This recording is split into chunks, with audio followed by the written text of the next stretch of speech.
the St. Anselm College in Manchester, New Hampshire, and the first Republican presidential debate in this first-in-the-nation primary state.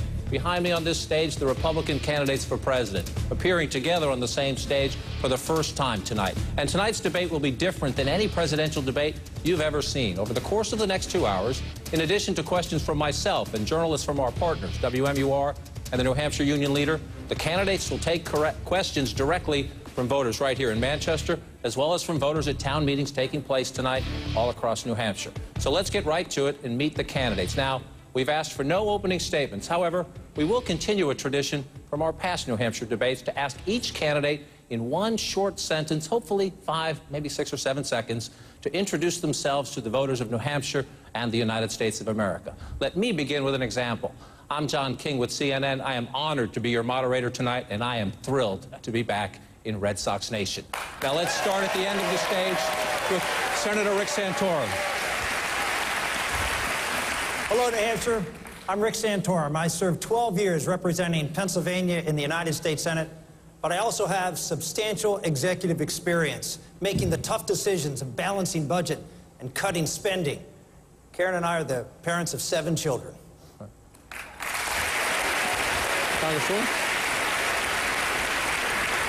Hi, my name is Michelle Bachmann. I'm a former federal tax litigation attorney. I'm a businesswoman. We started our own successful company. I'm also a member of the United States Congress. I'm a wife of 33 years. I've had 5 children, and we are the proud foster parents of 23 great children, and it's a thrill to be here tonight in the live free or die state. Thank you.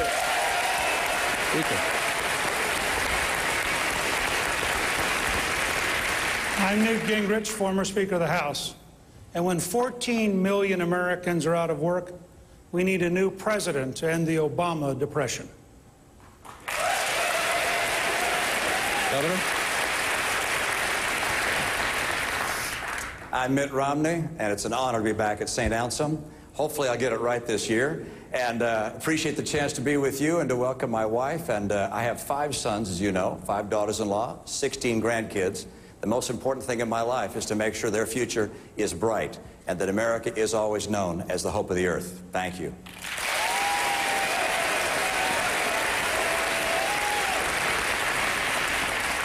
I am Congressman Ron Paul. I've been elected to the Congress 12 times from Texas. Before I went into the Congress, I delivered babies for a living and delivered 4,000 babies. Now I would like to be known and defend the title that I am the champion of liberty and I defend the Constitution. Thank you.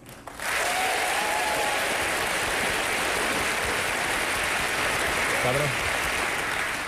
Good evening. I'm Tim Pawlenty. I'm a husband. My wife Mary and I have been married for 23 years. I'm the father of 2 beautiful daughters, Anna and Mara. I'm a neighbor, and I'm running for President of the United States because I love America. But like you, I'm concerned about its future. I've got the experience and the leadership and the results to lead it to a better place.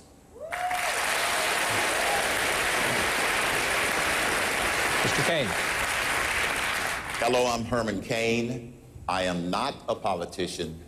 I am a problem solver with over 40 years of business and executive experience, father of 2, grandfather of 3, and I'm here tonight because it's not about us, it's about those grandkids. Happy to be here in New Hampshire.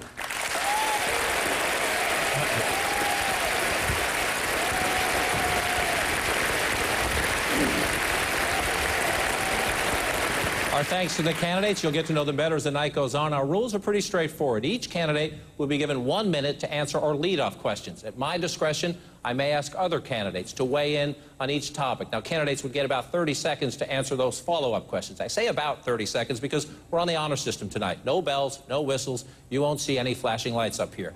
If they're running over time, I'll try to gently remind them it's time to move on. And we're hoping some of the answers will be as short, maybe a sentence, maybe even just 1 word. We can't hope, right? We've also asked the candidates to answer the questions that they're asked rather than the question they might have wished to be asked. That's enough. That's enough for me tonight. Let's get straight to the people of New Hampshire now. Our first question comes from a voter up in Plymouth. Also there is the New Hampshire Union Leader's Tom Fahey. Tom. Thank you, John. I'm here with Mr. Marquez Serling. He is a retired professor from Plymouth State University, and he's got a question about jobs. Yes, Mr. Gingrich said there are 14 million people unemployed. My question is this. The Democrats say that the Republicans don't have any plans to create jobs and jobs in the private sector, not in government jobs. I'd like to know what are those plans.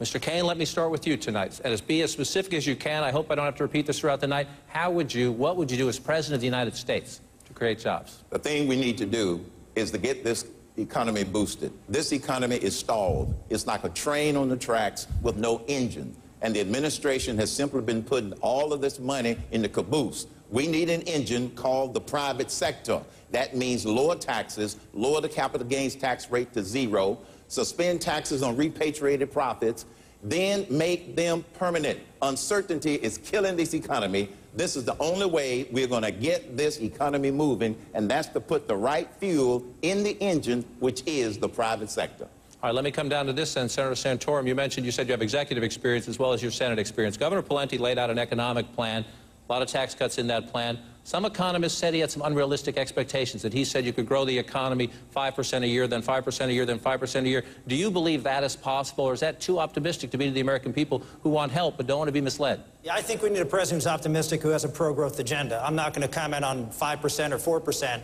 What we need is an economy that's unshackled.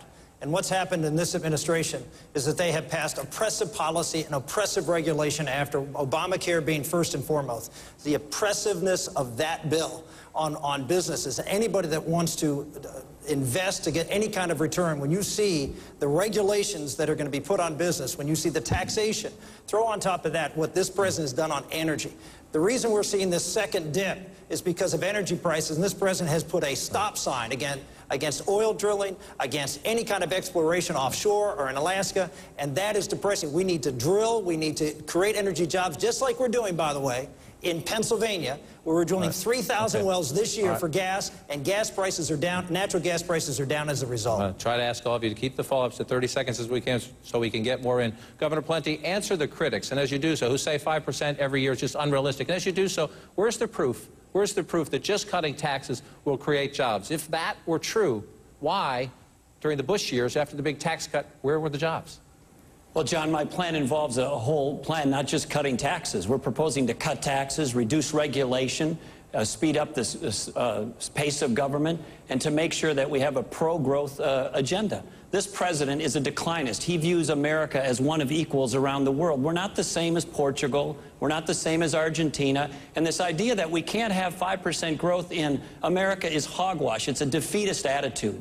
If China can have 5% growth and Brazil can have 5% growth, then the United States of America can have 5% growth. And I don't accept this notion that we're going to be average or anemic. So my proposal has a 5% growth target. It cuts taxes, but it also dramatically cuts spending. We need to fix regulation. We need to have a pro-American energy policy. We need to fix health care policy. And if you do those things as I've proposed, including cut spending, you'll get this economy moving, growing the private economy by shrinking government. I don't want to do much of this, but I'm going to have to interrupt if people go a little bit long so we get more done. Governor Romney, I want you to come in on that point. Is 5% overly optimistic? And is it fair to compare the United States economy, a fully developed economy, to the Chinese economy, which is still in many ways developing? Look, Tim has the right instincts, which is he recognizes that what this president has done has slowed the economy.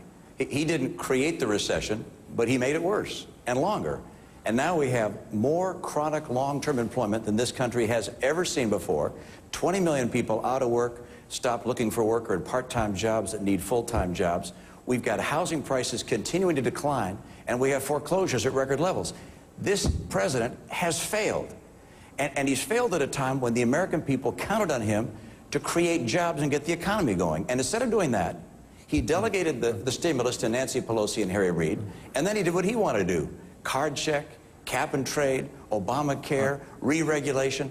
I spent my life in the private sector, 25 years. And as I went around the world, this is an important topic. I went around the world. We'll have a lot of time on the topic. You can tell how to get jobs going in this country, and President Obama's done it wrong. And the ideas Tim described, those are in the right wheelhouse. Mr. Speaker, if you look at a poll in the Boston Globe just the other day, 54% of Republican voters in this state say they're willing to have higher taxes on the wealthy to help bring down the deficit. Are they wrong?